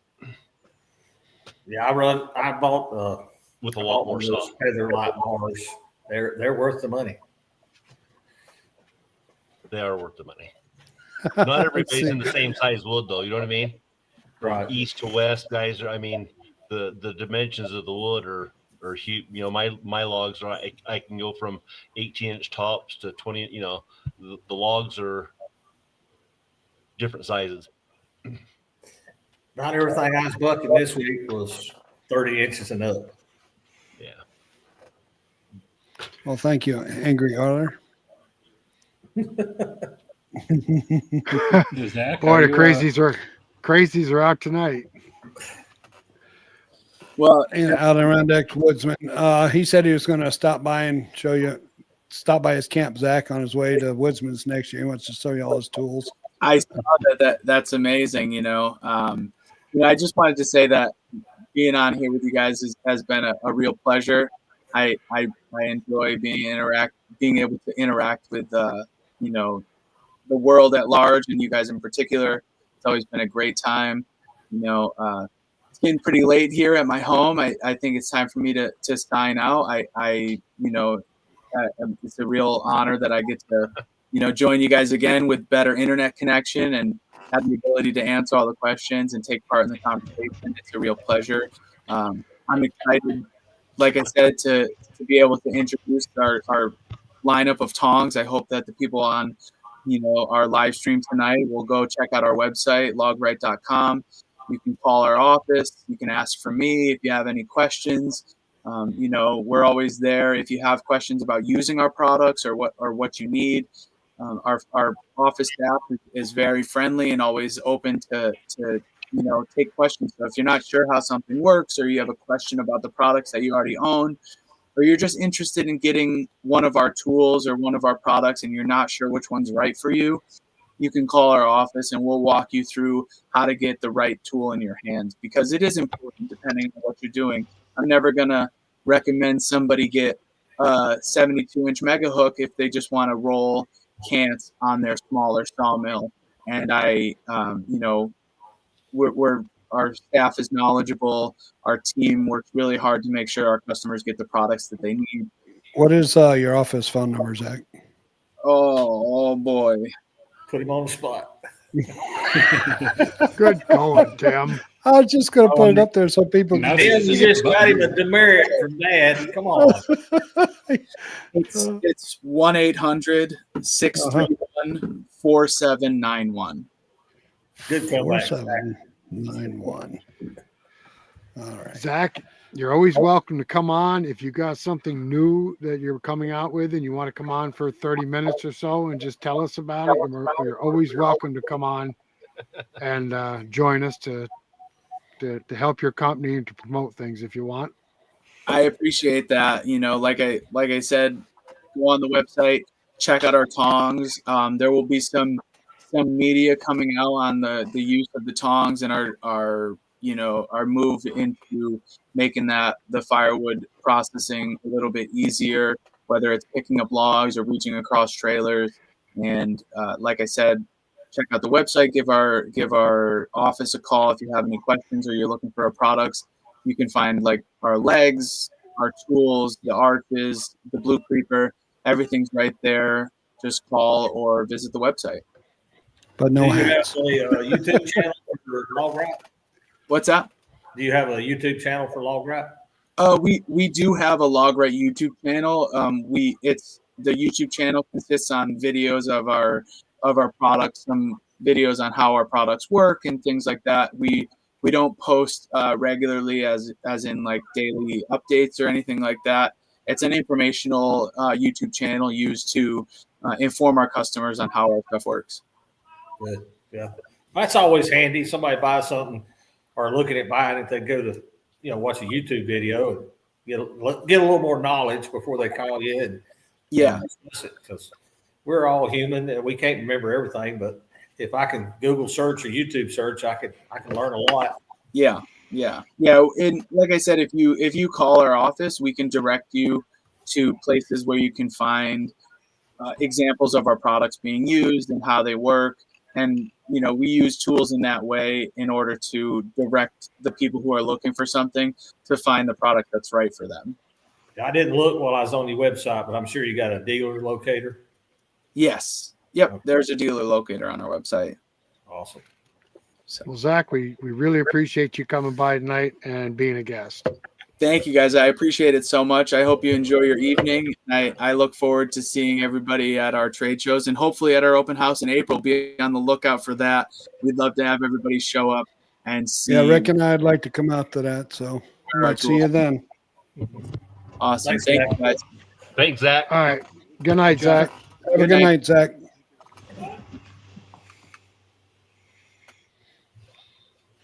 Very knowledgeable young man. Yeah, that was good. That was a lot better than last time. I think we talked him to death. I see Mother for the win. She got you back online. Yeah, I don't know what happened. You guys was freezing up here and there, and I was the only one moving. All of a sudden, it went just blank, and I couldn't get back on for a minute. Yeah, it did that to me a couple shows ago, remember? Yep, Rick goes, Yeah. he's froze. He's not moving. I know. I was getting all nervous, and Mother was getting all mad that I was getting mad, but I wasn't getting mad. Yeah, we don't want to start the chainsaw wars. There's a couple questions on chainsaws. Yeah. Yeah. Listen, Husky and Steel and even Echo. Nate, yes. They all make a wonderful product, and they all make a lot of different products. And if you're in the sawmill business, you're going to own more than one chainsaw. Most of us own more than you can count on two hands. But and they all see a different need. I have little bitty chainsaws. I have electric chainsaws. I have bigger chainsaws, and I got real big chainsaws. And depending on what you do is what you grab. There's no one chainsaw been made that fits all the needs. Artists don't have one pencil. Right. Yeah. I got a 3120 Husky, and it serves one purpose. It cuts big logs when the other saws can't cut through them. Other than that, I don't want to touch it. It's too big. You need a bigger man to run it. We had one question up there about Blue Creeper as a lubricant. It's penetrating oil, right? Yes. Nate. Yes. Isn't that correct? It's penetrating oil. Yeah, it's WD-40 on steroids. There you Works. go. I did not know that Logrite owned that. I will be supporting them and buying some here shortly. That's an excellent product, especially, none of us live on the coast, but if you're anywhere near salty water or up north where they have a lot of salty roads, you're gonna need Oh, some. George. Oh, only you guys would think of put stuff. Oh, good grief. Wait a minute. They just push that one off screen before we get in trouble. There's people out, Did you put the one about Craig lives not quite on the end of the earth? Mhm. I think I Well, did. He don't live on the end of the earth. He lives at the top of the earth. Yeah. Oh, See, Craig don't ever get snow because he's above it. no, I get plenty of snow. Yeah, he'll send me a picture every now and then. Beautiful blue skies, looking out his sawmill. I don't know how he gets his work done. And you see those mountains over there, and they're all freaking wide. That does it for me. I'm done. Let's go back inside. I don't know how he gets any work done, period. He must work like a madman in between the texts. That's all I can tell you. Mhm. And the Hey, Facebook pictures, he- posts. Mm. Bunch of pictures. I keep inviting you. You guys come out and help me. No one's gonna do it. You might be too much of an animal for me. I need air to breathe. I can't Oh, breathe no. on no air. It's Here's all one good. for you, Rick. It won't take you very long. We started a small still, then used by the wild thing. Rick and I still got the wild thing. Yeah. Let's see. I graduated 361. to 361. Died, went to heaven. We also have an MS 260. Nice lightweight for Dad. Yeah. Nate, check out the 400 or either the 461 or the 462. Those are about a 70 cc saw as well. I Yeah. like those. Those are good saws too. Yeah, the 500 is just the latest and greatest thing on the market. Fuel injected, got a little auto tune computer auto. Now, I'm going to tell you the truth. He mentioned the wild thing. Tim and I both have two saws, a wild thing, pulling wild thing. Those saws are 25 years old. God knows how much they've cut. I know mine has been thrown several times because it wouldn't start, and yet it still keeps going. Hey, I had a pooling wild thing. I found it in a dumpster one day. I was delivering a restaurant next to a big hardware store, Lowe's, something like that. And the thing was in the dumpster with the bar and the chain hanging off of it. I said, shoot, I'll tell you how. Oh, somebody took the bar off, knocked the chain off the bar and took it back and got their money back. Really? Yeah. Wow.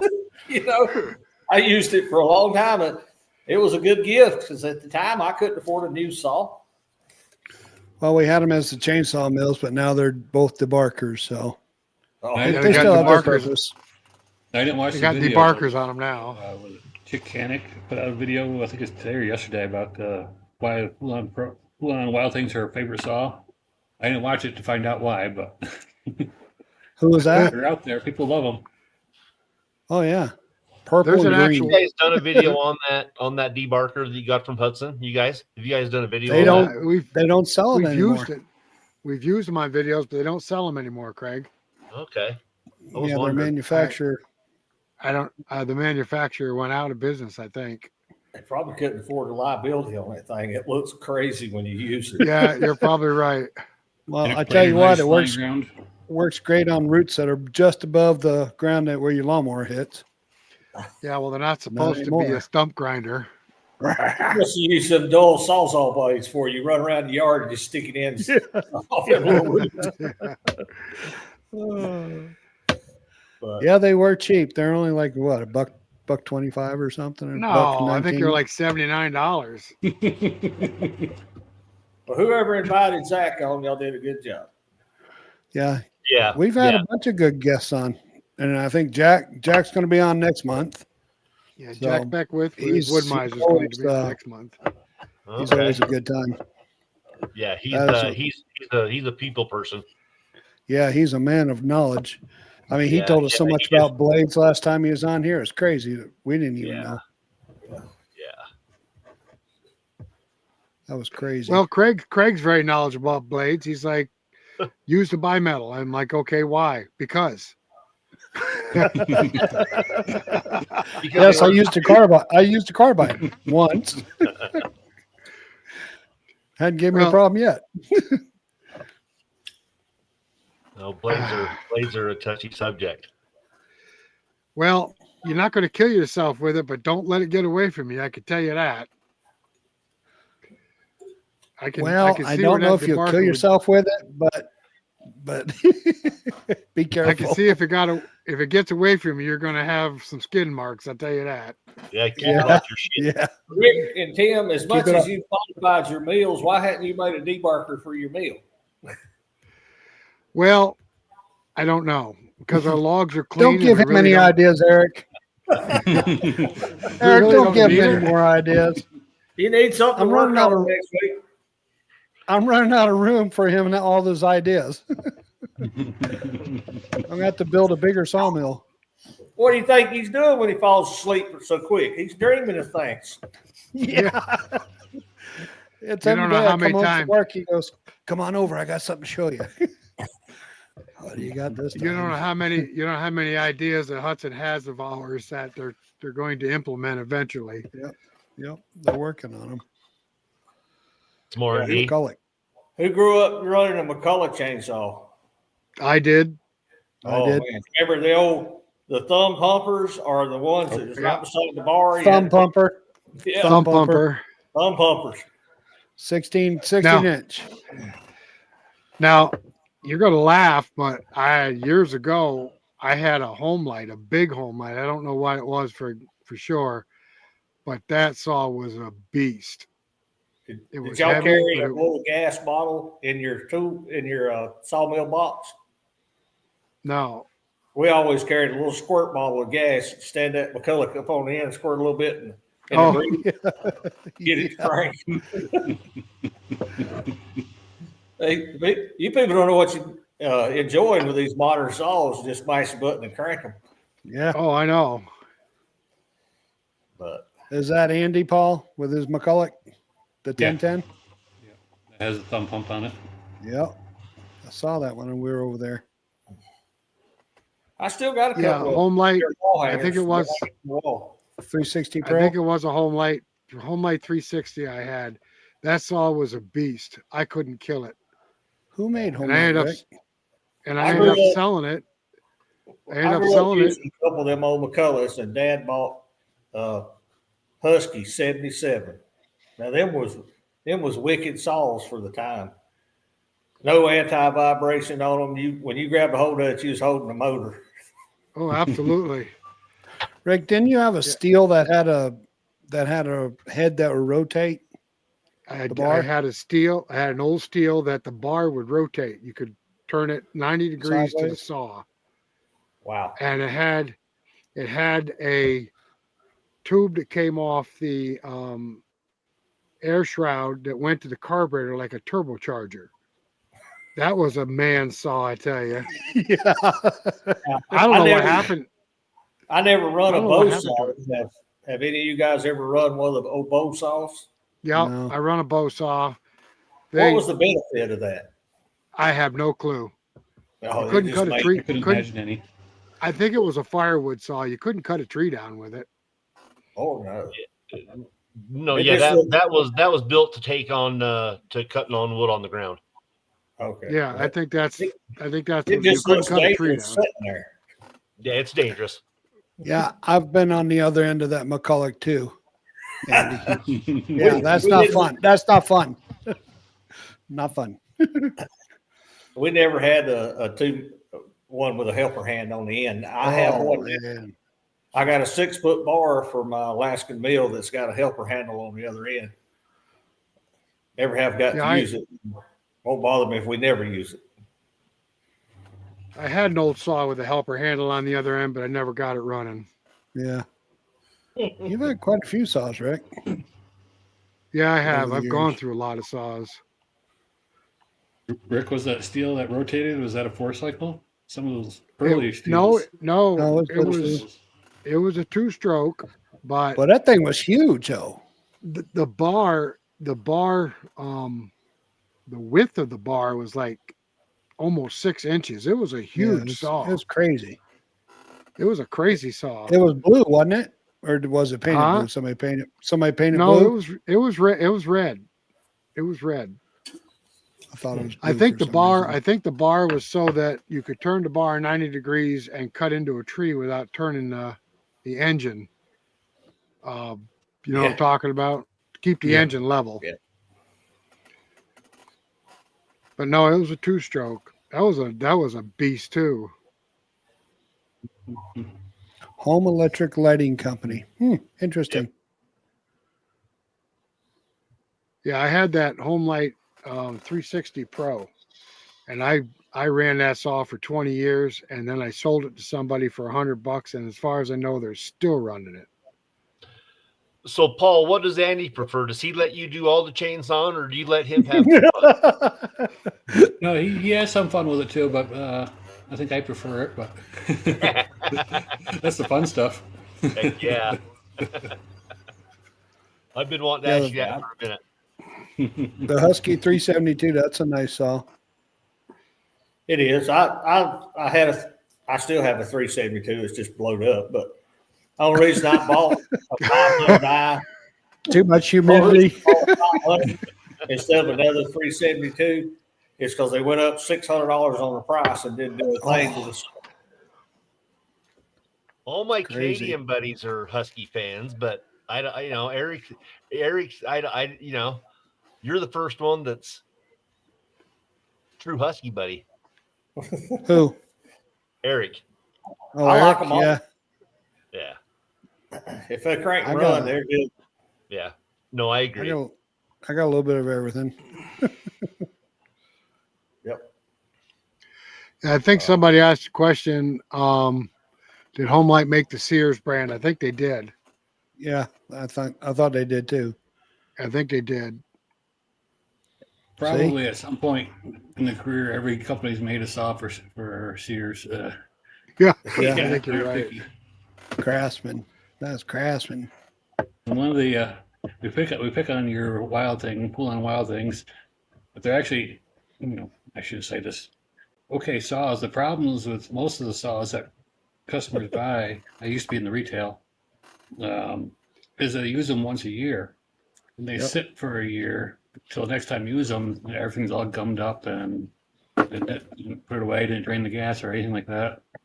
That was the biggest cause, I think, of a lot of pull-on issues. Pull-on got the reputation, rightly or wrongly, but a lot of it was they sold to customers who didn't use them too often. A storm came up, used the saw, Yeah. put it away, and it sat there for a year or two for the next time they used it. And yes, it's not going to start 2 years from now. Any saw will have problems. Bear Well, with me, my Paul. wild- I'm trying to get to where that live's not in your face. My wild thing, you would burn through a tank of gas, fill it back up, and then it didn't want to start. And I'd get pissed off and throw it off in the woods and say to hell with it. Go get another saw, and then I go back a couple days later, pick it up, and start right up. Yep. Sounds like it knew you. Well, that's why I've got 3 or 4 sitting on the shelf over there. They got bad habits. They don't always want to crank when they're supposed to. So they're in. If you ever watch Diesel Creek, they're over there in the healing weeds trying to get better. If they don't get better, they're never coming out.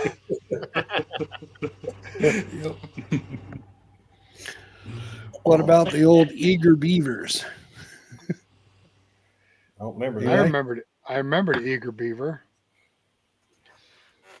I remember the Eager Who, Beaver. who makes that, Junior?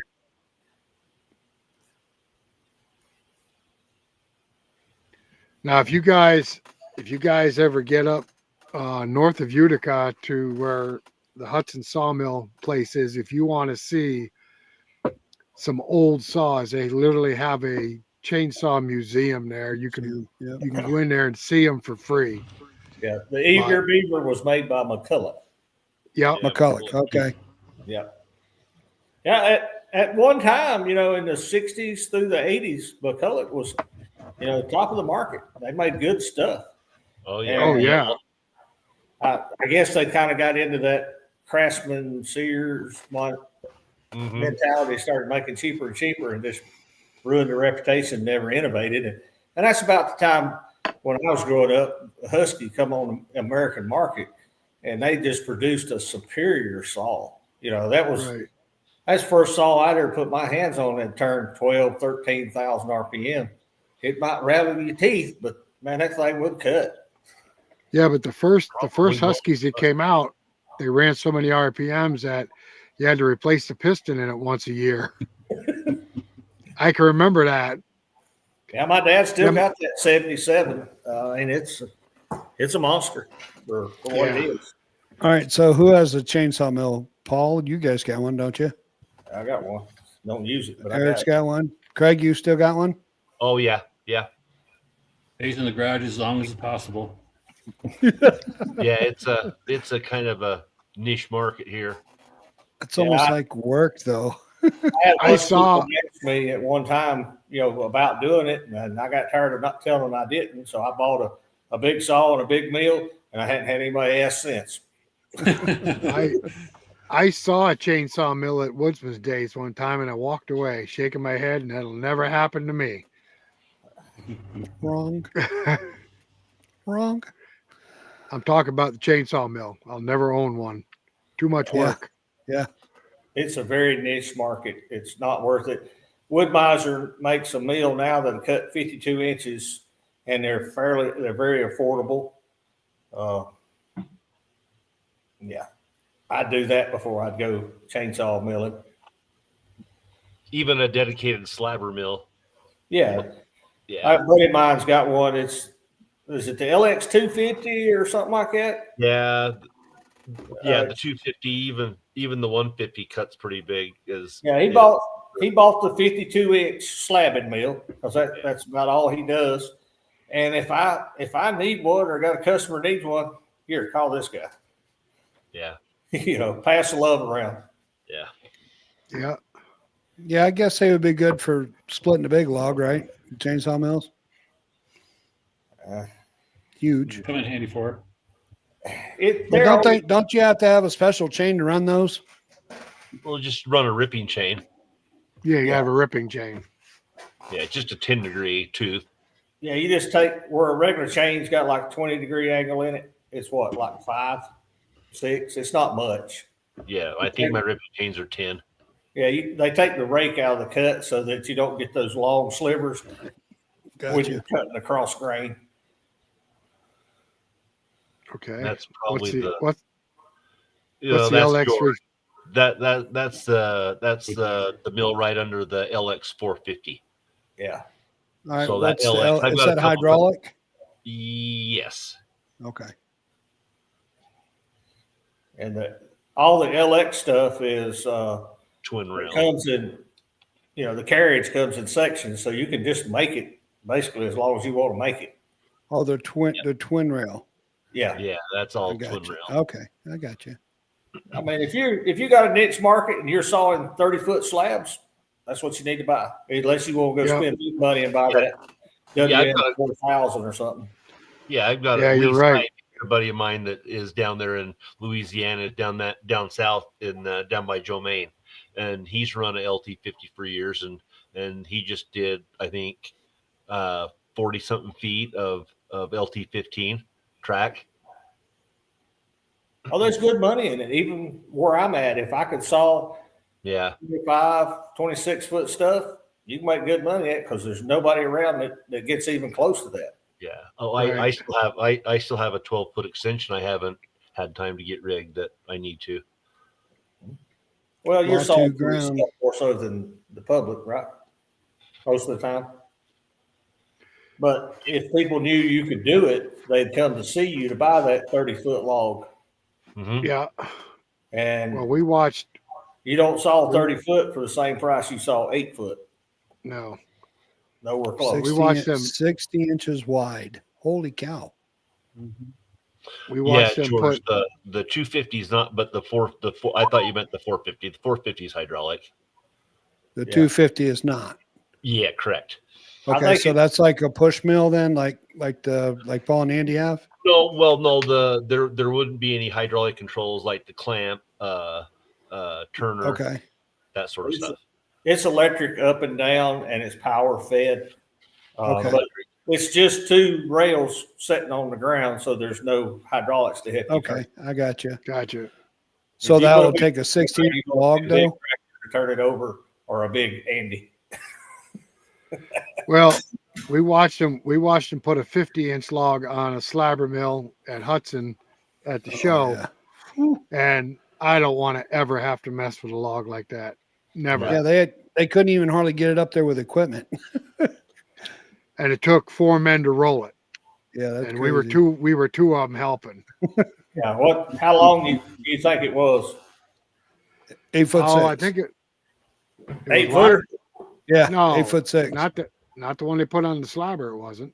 Yeah, the one that we rolled No. on, that's 8 foot 6. No, it Length. was not. It was like 14 feet.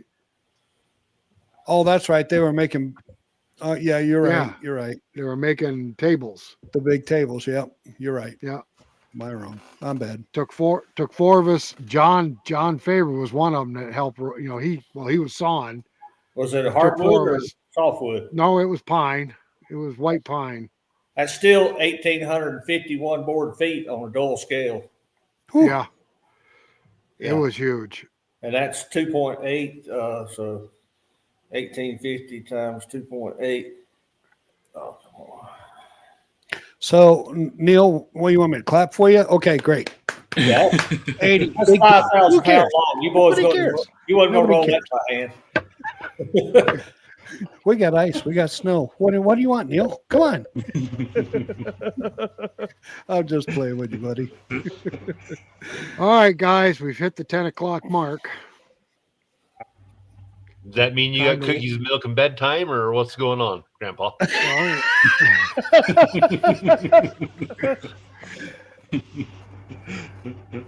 I He's can't afraid miss- he's gonna I get can't- frozen in that chair. I can't help it because you missed half the show. Greg had to take a nap in the middle here. Yeah, I had to have a little rest. So, well, guys, we appreciate everybody that showed up tonight. We had a good show tonight. We That's very appreciate good. Zach showing up, and we had a really good viewership and a lot of questions, a lot of comments, and we really appreciate you guys coming by. Yeah, a lot of first time commenters. Yes. Super good. Yes, that was Like awesome. to see you guys join in.